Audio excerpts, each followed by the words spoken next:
$8 for a dozen eggs, 40 cents per kilowatt hour, and a 6-month wait just to see a doctor. Honolulu sounds like a dream. Work from your laptop, surf before your morning stand-up, live in literal paradise. But here's what the Instagram posts don't show you. There's a reason most remote workers who move to Hawaii leave within 18 to 24 months. And it has nothing to do with the beaches. They call it island fever. And it breaks people who earn $300,000 a year. Today, I'm going to walk you through exactly what it actually costs to live in Honolulu in 2026, the real numbers, the hidden taxes, and the specific type of person who thrives here versus everyone else. So why should you trust this breakdown? Because I've analyzed the latest 2026 data on housing, taxes, healthcare, and infrastructure, and cross-referenced it with what actual residents are experiencing on the ground. Here's what most move to Hawaii videos get wrong. They compare Honolulu to Miami or Austin. That's the wrong comparison entirely.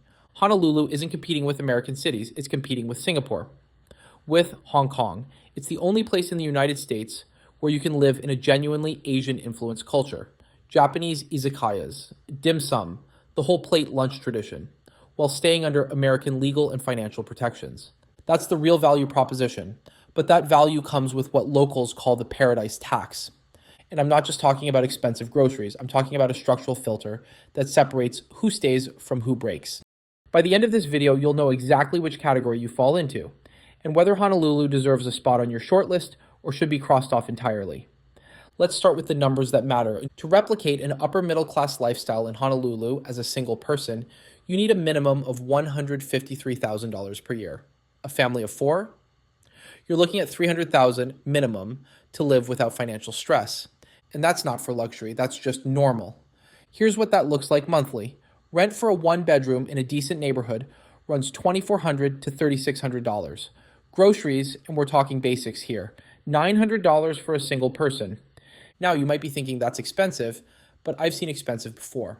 But here's where Honolulu gets weird. Your electric bill. Hawaii has the highest electricity rates in the entire United States. We're talking 35 to 40 cents per kilowatt hour.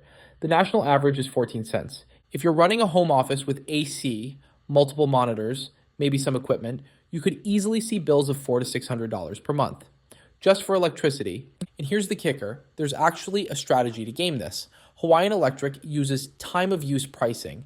The evening peak, 5 to 9 p.m., costs you over 50 cents per kilowatt hour. But during the day, when solar is abundant, it drops to around 20 cents. Remote workers who shift their energy-heavy tasks to the 9 to 3 window can cut their effective rate by nearly 40%. Now let's talk about something most people completely miss, Hawaii's tax situation. There's a loophole here that could save you thousands, but almost nobody uses it correctly. Hawaii has one of the highest state income tax rates in the country, 11% at the top bracket, but they also have something called the General Excise Tax, or GET. It's essentially a gross receipts tax of 4.5% on Oahu. As a freelancer earning $100,000, you technically owe $4,500 in GET. But, and this is crucial, there's an exemption for exporting services. If you're a remote software developer living in Kakako, writing code for a client in San Francisco, that income can be exempt from GET. The benefit of your service is consumed outside Hawaii. You still need to get a GE license and file quarterly returns. You report the income, then claim the export deduction. Most people don't do this correctly and end up paying taxes they don't owe, or worse, getting hit with penalties for not filing at all. So what does this actually mean for you? If you're earning US dollars from clients outside Hawaii, you can legally reduce your tax burden significantly, but you have to set it up right from the start. All right. Now, I have to be honest with you about the reason smart, wealthy people leave Honolulu. This is the part most relocation videos skip, but it's the part that actually determines if you'll survive. First, the supply chain. Amazon Prime 2-day shipping. That's 5 to 7 days in Honolulu. Many vendors won't ship to Hawaii at all. Need a specific part for your car. It might be 3 weeks away. You have to fundamentally accept a good enough consumer existence. If instant gratification is part of how you decompress, this will wear you down. Second, healthcare. Hawaii faces a shortage of nearly 1,000 physicians. Specialties like dermatology, psychiatry, gastroenterology. You could wait 3 to 6 months for an appointment. Some psychiatrists aren't accepting new patients at all. For routine care on Oahu, you'll be fine. But if you have a chronic condition requiring specialist attention, this is a genuine risk factor. And third, the psychological trap. They call it island fever, and it follows a predictable pattern. Months 1 through 6, the honeymoon, everything is beautiful.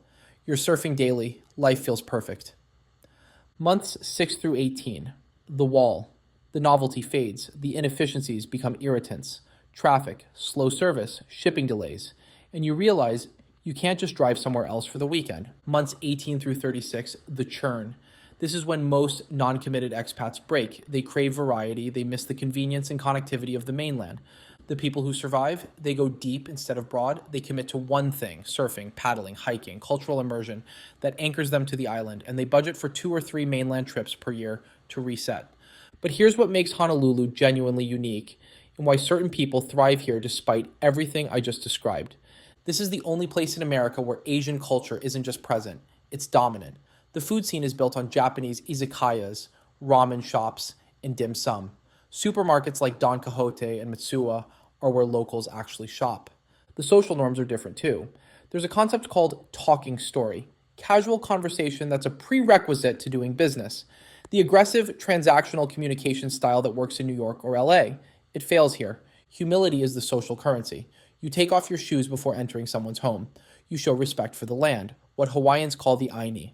And here's something important if you're white. You may experience being a racial minority for the first time. Haole is the term for white people. It's usually just descriptive, but it can be pejorative depending on tone. The expats who get rejected are the ones who arrive trying to fix Hawaii or complaining about how things work. The ones who get embraced, they listen, they observe, they show respect. So here's the truth about Honolulu that nobody will tell you directly. Honolulu is not for the budget-conscious nomad seeking arbitrage. It's not for the hyper-consumer who needs next-day delivery. And it's definitely not for the impatient executive used to mainland efficiency. But Honolulu is the ultimate strategic base for 3 specific types of people. 1, the US-bound Ejafule, high earners who crave Asian cultural proximity but need American legal and banking systems. 2, the deep work naturalist. Professionals who trade nightlife for 6 a.m. surf sessions and use nature as their decompression tool. 3, the geopolitical hedger. Families seeking a stable, climate-resilient jurisdiction, physically removed from mainland volatility, but fully protected by it. If you meet the financial threshold, $200,000 plus as a single, $350 plus as a family, and you have the psychological profile, patient, humble, nature-oriented, Honolulu offers something you literally cannot find anywhere else in America. The secret to actually making it work? Stop comparing it to San Francisco or Austin. The island will win that comparison every single time. Accept the friction, pay the premiums, and embrace the slow, deep rhythm of the Pacific. Paradise isn't efficient, it isn't cheap, and it isn't fast. But for the right person, it might just be worth every penny of the tax. If this breakdown helped you think differently about Honolulu, or saved you from a very expensive mistake, consider subscribing. I break down cities like this every week with the real numbers and honest trade-offs that actually matter. I'll see you in the next one.